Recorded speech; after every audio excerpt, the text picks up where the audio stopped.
went and bought the TBS Tiny Whoop Nano kit. What a horrible first kit to buy. Like, it's a cool thing. It's a cool thing if you like Tiny Whoops, but nobody told me it was not a beginner's. I guess it was supposed to be a beginner's kit, but it just didn't. So that was your first. That was your first build. It wasn't even a build. It was a bind and fly, and like not even as ready to fly. 'Cause it came with little tiny goggles and a little tiny controller. It was supposed to be like their answer to the Emax, the Cetus or whatever. Oh yeah.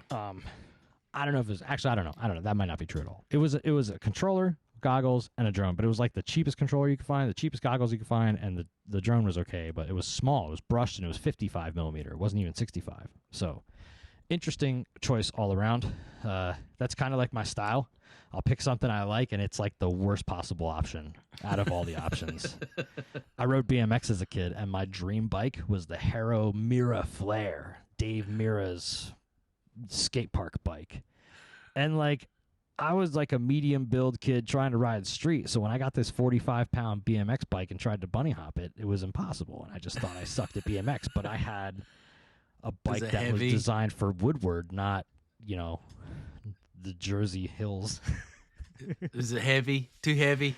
So heavy, bro. It was meant to come from like 30 feet in the air down on a half pipe and not explode. So, but I was just trying to bunny hop up onto a bench and looking stupid. So my whole point is that a resistance training is usually where I start, and then I'll end up figuring out the right things. But I think getting into this all is really important to just being yourself and knowing who you are, but also like, don't let the first time you lose a drone be the first time you find out that you're actually a big jerk down inside. Like, what do you mean? What do you mean?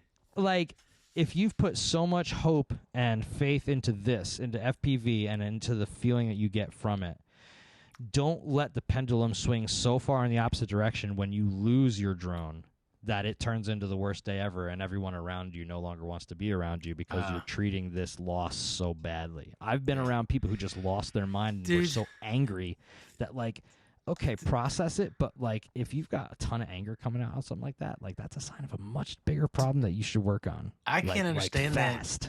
that. I can't understand that because you got to look at FPV. I'm not saying don't be mad. Don't get wrong. Don't get me wrong. But I'm just saying like, pay attention to the warning signs. When it goes bad in FPV, if you're losing it, like, work on that.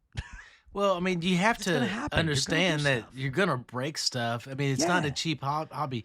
You have to go in expecting that you're going to destroy all kinds of stuff. Yeah. And you can't be upset about it because that's the hobby you chose. Now, I say this being somebody that I got 4 or 5 years, what have you. I haven't lost a single drone yet. I've recovered them all. I've recovered them all. Let's celebrate that right now. Everybody, round of applause.